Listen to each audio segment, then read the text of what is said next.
Lincoln?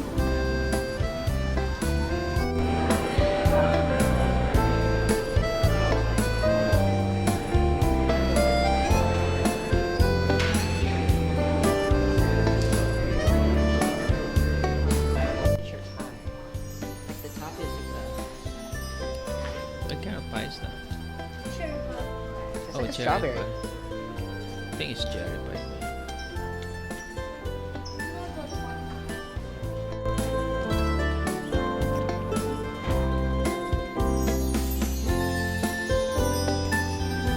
Okay, so this is the place. This reminds me of a maze. Mom! Mom! I'm just going to walk around this. Okay? Now this is beautiful. We're walking yet like this hybrid tea. That's a good glass. Wow! So this was actually Richard Nixon's life. I don't know if he had this like walkway. Oh, hello bird. Saw a bird walking.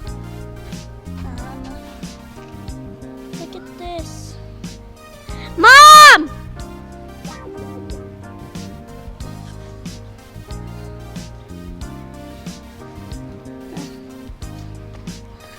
Oh, this is cute. It's like a little bench and we can sit. I don't know if we're allowed to, but oh, this is beautiful. Guys, you should definitely go here. It's in Yorba. It's in Yorba.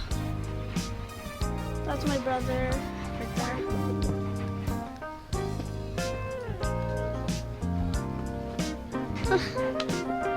This is so nice. Do another one, do another one. Well, I'm gonna go to that fountain over there. Mom, just take it, take it. All American Honor Garden. Look at this. This is beautiful. Okay, so. Hold on. Oh, Dad! Dad! Dad! Yeah. What is this? Is there a house? Wow. Yeah. Come here. Oh, this is his birthplace.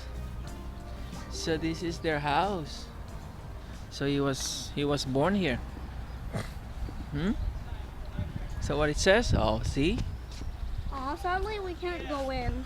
Yeah, birthplace of I was able to see Richard inside, Nixon. Yeah, though. Through the window. able to pick on it.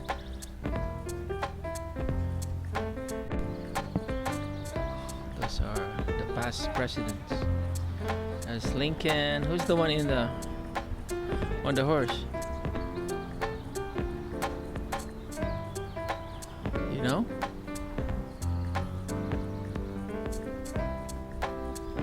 There's mommy.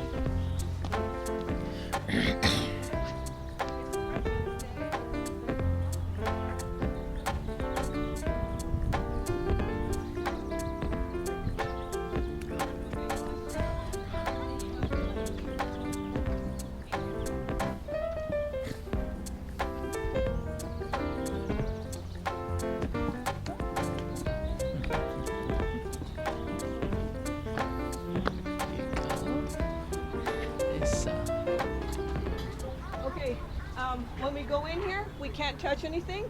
Okay. We need to stay together. And when we exit, we're going to exit the back door.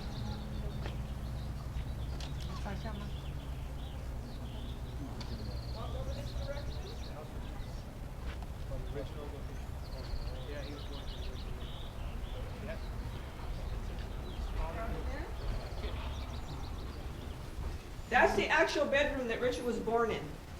Oh, wow. This house is on the exact footprint his father built it in 1912. People think they moved it. No, it's on the exact spot that he built it. As a matter of fact, when they were restoring the house, they had to lift the house up because they needed to shore up the foundation. And they asked Richard, "Do you want us to turn it around for the front door to face the library?" He said, "No, I want it exactly how my father built it." That pepper tree out there, his father planted that pepper tree that same year. Wow. So for the most part, all the furniture here is original furniture. That's the actual high chair that his mother had 5 kids use. But only 4 boys lived in this house. Edward, the youngest one, was born in Whittier. When Richard was 9, they moved. The father couldn't make a living. He only had not enough trees. He was growing lemons and oranges. He had 8.5 acres. This whole area were growing lemons and oranges. He only had a few trees. So he sold the house and the property, and he bought a filling station and a market in the city of Whittier, and they did very well there. This is their dining table. This is their actual dining table. This is where Richard learned the art of the debate from his father. His father didn't think the kids were too young to learn about or have opinions about, politics. There's a picture of his father over here and his mother, and his father Frank and his mother Hannah, and those are Richard's daughters, Tricia and Julie. Pictures probably from the 1950s. Over here is the first Richard Nixon library. It's a little small, but some of these are his childhood books and his law books. This is a wedding certificate, license for Frank and Hannah in 1908. Wow. There's a picture of Frank and Hannah on the mantle on their wedding day. The clock is a wedding gift from Frank's father. The picture on the left is Hannah and her siblings, and she's the tall one. So those are the Millhouses, and those are Richard's aunts and uncles. There's a photo over here, a composite photo of all the 5 boys when they were about 4 or 5 years old. So the first one here, Harold, he only lived to be 23. He died of tuberculosis.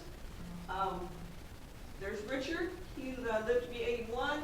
Frank Donald lived to be 72. Poor little Arthur only lived to be 7 years old. He died of tuberculosis. Oh. And if you haven't seen the film yet, Edward's in the film. He passed away early 2019. He lived up in the Seattle area. So the center boy was named after his father. The other ones were named after English kings.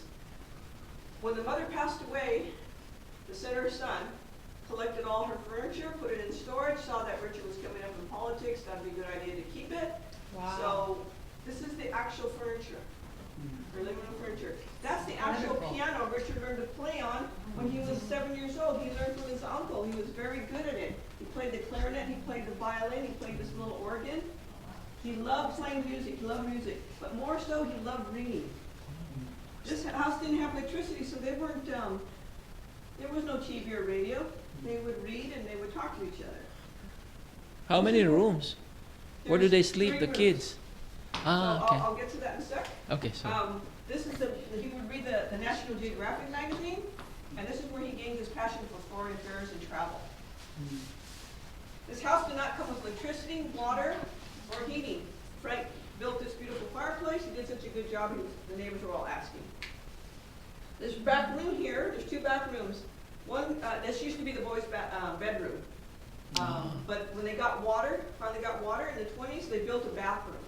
The other part of the room is the mother's sewing room. You see the back of the steps? They put the boys up in the attic. So there were 4 little kids. Richard was here, Judith was 9. So they fit okay. So there's an attic. On our way to the kitchen over here, in this cabinet are some of the dishes that Frank and Hannah got on their wedding day, and they used them daily. Uh-huh. Who's reading lab is Probably the fathers. Good question. I'll ask about that. And then those are just the photo. In the kitchen, the stove and the icebox did not belong to the family, but they're original pieces to the period. So let's walk over here. And fruits. Yeah. Nice. Over here in the back room, you'll see the family bathtub, the father's saddle, and other gadgets from the early 1900s. I have a saddle. Huh? You can also And see the bathtub. steps that go up into the boys' room and the mother's. Well, that, and of course they did the cooking, which was very hard because you had to put it, so much wood in there. The icebox, the actual home refrigerator were invented in 1913, the same year that Richard was born. So it's going to take decades before they come into our So home. So this they is had the an ice box. So you see the sign in the window? When you needed ice, a guy in a truck would come, give you that 30 pounds of ice, you put it in your freezer. Now this freezer little cavity here is kind of small, so for additional cooling, they had this thing called the California cooler. So there used to be a gap under the house, so the cool air would come up and go through the mesh, and you'd have a little extra cooling. It's not going to be as cold as a refrigerator or an ice box, but it's not going to be 100 degrees like this house probably would get. Anyways, that's the end of the tour. On your way out, you can see the little picture of the boys' bedroom.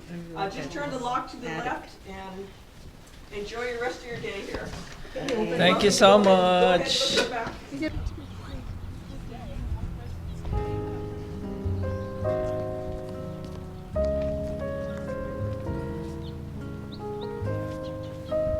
So there's no, it's just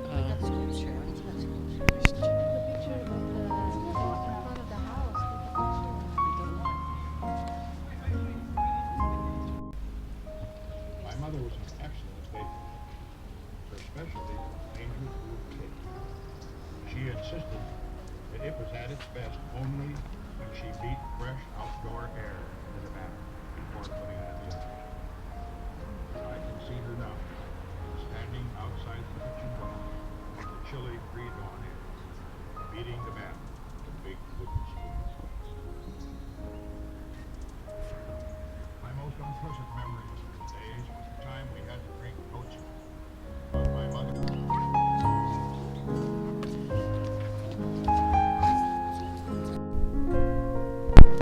Adi, can you hold this for me? My back's itchy.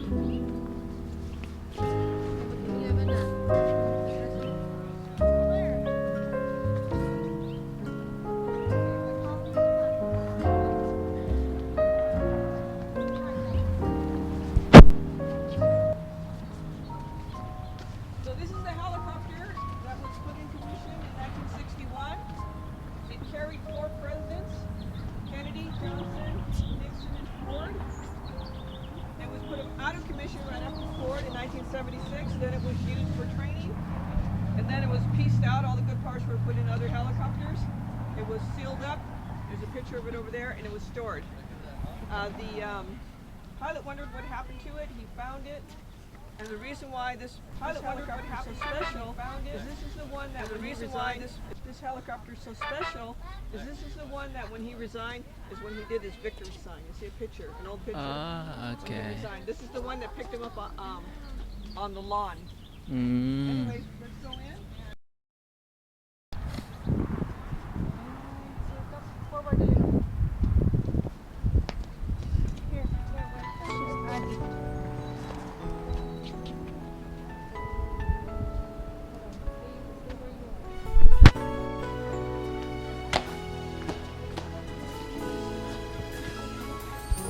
And ballroom. And it's exclusive home to countless galas, bill signing, presidential addresses, and many, many more. We're lucky to have such a spectacular gem right here in Yorba. My name is Nazim Vanillas. I'm the events director here at the Richard Nixon Foundation. In a moment, I'm going to be bringing out our speakers and ask each one of them.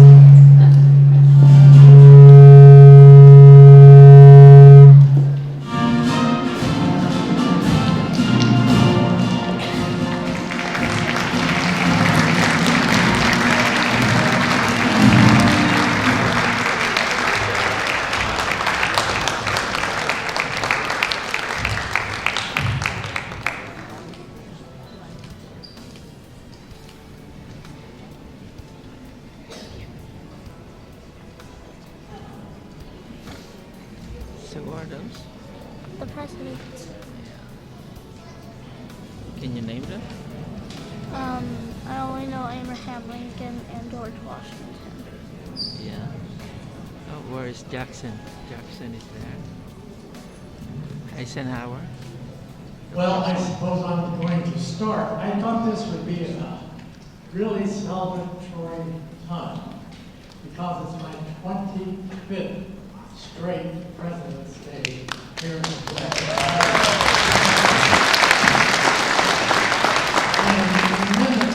and said, do you know that we have just discovered at Mount Vernon confidential files that you have taken from Philadelphia to Mount Vernon, and you hid them in that passageway that goes, if you watch Nicolas Cage, goes to the mansion down in Potomac River. That was during what we call the War of 1812. That is why the battle was in 1850. Anyway, I digress. I had become very famous at that point, and by 1824 I was nominated to be President of the United States, running against John Quincy Adams, who was the son of John. Thank you very much. I'm honored to be here with these other presidents. Well, this year is the 150th anniversary of the Emancipation Proclamation. So I'd like to say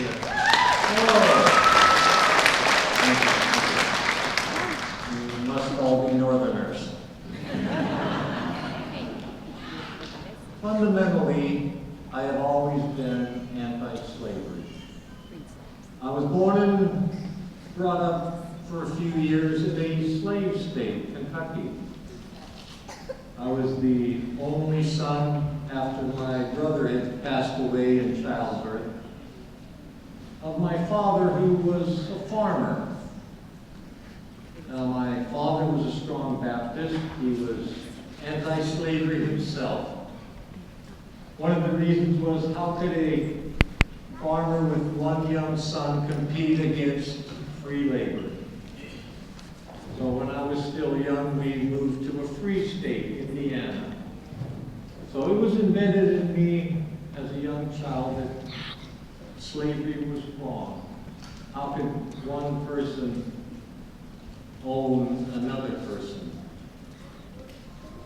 In the suit that I donned as president, merely in the uniform I wore as lieutenant general during the final 2 years of the American Civil War. I will tell you that my predecessor, whom you just heard speak, secured in me a value that I carried with me even after his demise, a value that I reminded myself as I watched General Lee mount his horse and leave the Appomattox Courthouse. Regardless of the color of the uniform the man wears, treat all men as equals. Find the good in everyone. As president, I strive to do that. And if any of you would like to discuss my scandal-ridden cabinet, it's something we can do at my table. But I do assure you that you have my sincerest apologies. I was very...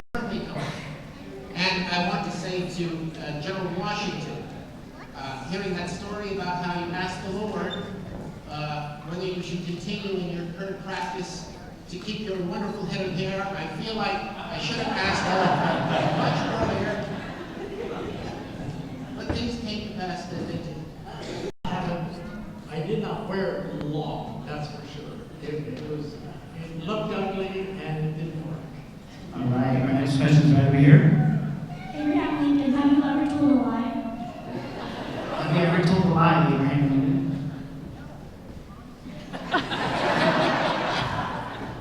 How do I answer that? Honestly. As a lawyer and a politician,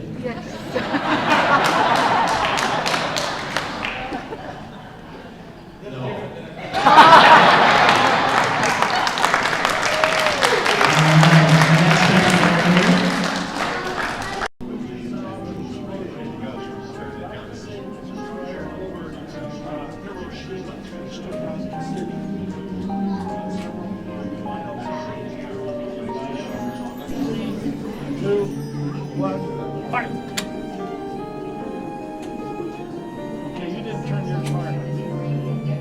Okay, we gotta do it again. Straight up. Okay. This is your doomsday room. Yeah, cans of food.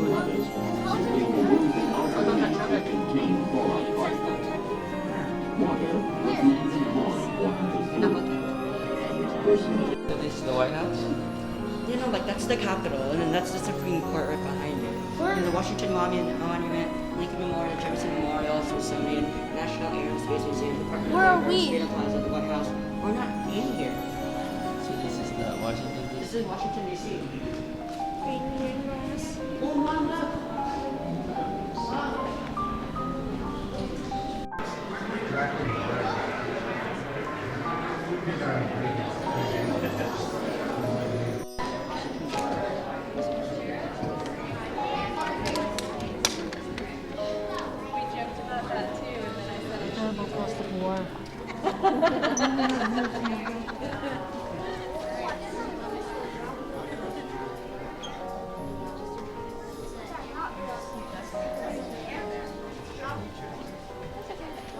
So World War II or the Korean War. Vietnamese.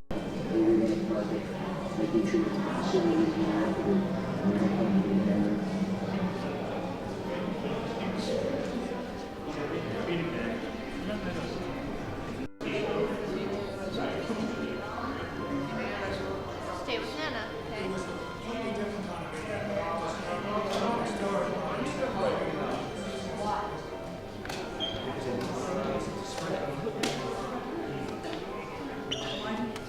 It's like badminton now. This is ping pong.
Oh, that's Richard. He's playing the piano. So this is their home. Right there. See? Last wall. So this was their home, Adi?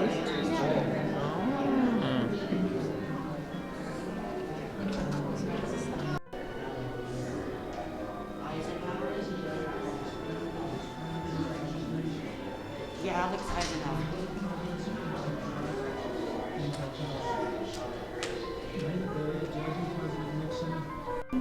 The second half of the 20th century will be known as the age of Nixon. Strong, brave, unafraid of controversy, unyielding in his convictions, living every day of his life to the hilt,